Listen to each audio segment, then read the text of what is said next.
হয় আমি দেখিব পাইছো সংবাদ মাধ্যমৰ জৰিয়তে যে শৃংখল চলিয়া আসলে সোণাপুৰ উচ্চতস্থলীৰ ওচৰত গৈ কেনে উগ্ৰ ভাৱমূৰ্তি সৃষ্টি কৰি আছে আৰু যেটো বিশৃংখল কৰিবৰ কাৰণে যত্ন কৰি আছে বিশেষকৈ আসলে আমাৰ মূলৰ মানুহখিনিক আসলে তেওঁ জুকাই ল'ব বিচাৰিছে আৰু তেওঁ আসলে ভাতৃঘাত সংঘাত হিন্দু মুছলমানৰ মাজত এটা সংঘাত সৃষ্টি কৰিবৰ কাৰণে AK-47 হাতত ল'ব বিচাৰি আছে আৰু গৃহ বিভাগৰ আৰক্ষীক আঁতৰি যাব বিচাৰি কৈছে আৰু তেওঁ আহ্বান কৰিছে যে আৰক্ষী যদি আঁতৰি যায় 15 মিনিটৰ ভিতৰত আসলে তেওঁ সোণাপুৰ উচ্চতস্থলী খালী কৰিব। আমি চ্যালেঞ্জ কৰিছো উজ্জ্বল শৃংখল চলিয়াৰ গাত 1 কেজি শক্তি আছে তেতিয়াহ'লে তাৰ সিমেন্ট ফ্যাক্টৰীটো ভাঙি দেখাওক। আমাৰ অসমৰ বাহিৰৰ যিখিনি মানুহে তাতে ফ্যাক্টৰী কৰিছে ইণ্ডাষ্ট্ৰী খুলিছে সেই ইণ্ডাষ্ট্ৰী ভাঙি দেখাওক। এটা টিন পাৰ্ট ভাঙি দেখাব পাৰিলে শৃংখল চলিয়াক আমি সেলুট মাৰিম। গতিকে এইবোৰ অভদ্ৰ আমি বন্ধ কৰিব লাগে। শৃংখল চলিয়া মুখ্যমন্ত্ৰীক আমি আহ্বান জনাইছো শৃংখল চলিয়াক নাকি লগাওক, অন্যথা অসম কিন্তু কাজত জ্বলিব আৰু তাৰ কাৰণে দায়ী কিন্তু শৃংখল চলিয়া আৰু অসম চৰকাৰ হ'ব।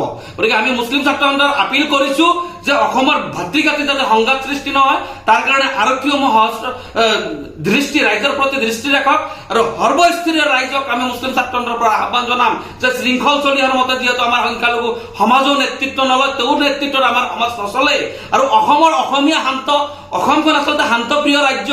অসমৰ যিকেইটা জাতি জনগোষ্ঠীৰ লোক আমি অসমীয়া হিচাপে নিজকে গৰ্ববোধ কৰো এনেকুৱা অভদ্ৰ এজন শৃংখল চলিয়াৰ কাৰণে আচলতে আমি এই নিজৰ সমাজখন বিনষ্ট নকৰো।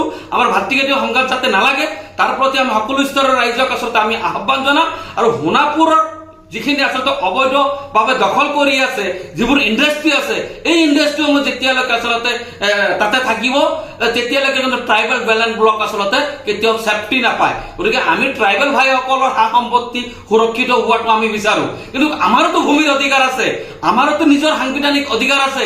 ভূমিৰ অধিকাৰ যেহেতু আমাৰ আছে আমাৰ ভূমিহীন লোকক অতি শীঘ্ৰে আচলতে ভূমি দিয়াৰ ব্যৱস্থা হওক। তাৰ পিছত য'ত য'ত আচলতে চৰকাৰৰ মাটি লগা আছে আমাৰ বসতি আছে আমি সেই বসতি এৰি দিম, কিন্তু যেতিয়ালৈকে আমাৰ ভূমি প্ৰদান নহয় আমাৰ মাটিৰ পাট্টা নহয় তাৰ আগত যাতে অসম চৰকাৰে এই অমানৱীয় উচ্ছেদ বন্ধ কৰে। কিন্তু এতিয়ালৈকে আমি দেখিব নাপালো যে ৰাজ্যৰ মুৰব্বী আচলতে মুখ্যমন্ত্ৰীয়ে আমাৰ সোণাপুৰত আৰক্ষীৰ যি বৰ্বৰতাত শিহুৰ পৰা আৰম্ভ কৰি আচলতে বৃদ্ধলৈকে যিখিনি মানুহৰ শাৰীৰিকভাৱে ক্ষতি হ'ল আচলতে সা সম্পত্তি গ'ল তাত কিন্তু এজনক কেবিনেট মন্ত্ৰীক পৰিদৰ্শন কৰা আমি দেখা নাপালো, মুখ্যমন্ত্ৰীয়ে পঠাব নোৱাৰিলে। গতিকে এইখন চৰকাৰ আচলতে মুছলমান বিৰোধী চৰকাৰ, মুছলমানক শেষ কৰিবৰ কাৰণে তেওঁলোকে ষড়যন্ত্ৰ ৰচি আছে। চাৰ্কুল অফিচাৰে যি ডাটা দিছে সেই ডাটাখন ইতিমধ্যে সামাজিক মাধ্যমত ভাইৰেল হৈছে, মই পুনৰাই ক'ব নিবিচাৰো। গতিকে এয়া যে ৰহস্য গোন্ধ পাইছো আমি এয়া উচ্ছেদ আচলতে মুছলমানক শেষ কৰাৰ উচ্ছেদ চলিছে। আচলতে ট্ৰাইবেল বেলেন্স ব্লকৰ নাম লৈ কিনে আচলতে ট্ৰাইবেল ভাইসকলৰ লগত আমাৰ এটা অমিল কৰাৰ কাৰণে এটা যত্ন লৈছে বিজেপিয়ে। গতিকে এনেকুৱা কুচক্ৰান্ত আৰু এনেকুৱা কুৰাজনীতিৰ পৰা বিজেপি নেতৃত্বাধীন চৰকাৰখনে আঁতৰি আহক। ভাতৃত্ববোধ সমাজ এখন কৰাৰ কাৰণে মুখ্যমন্ত্ৰীক আমি আহ্বান জনাম আৰু শৃংখল চলিয়াক ইমিডিয়েট আচলতে গ্ৰেপ্তাৰ কৰিব লাগে। শৃংখল চলিয়াক যদি গ্ৰেপ্তাৰ নকৰে আগন্তুক দিনত অতি সোনকালে অসমত আচলতে হিন্দু মুছলমানৰ মাজত আৰু ভাতৃঘাতী সংঘাত হ'ব তাত কিন্তু দূৰ নাই।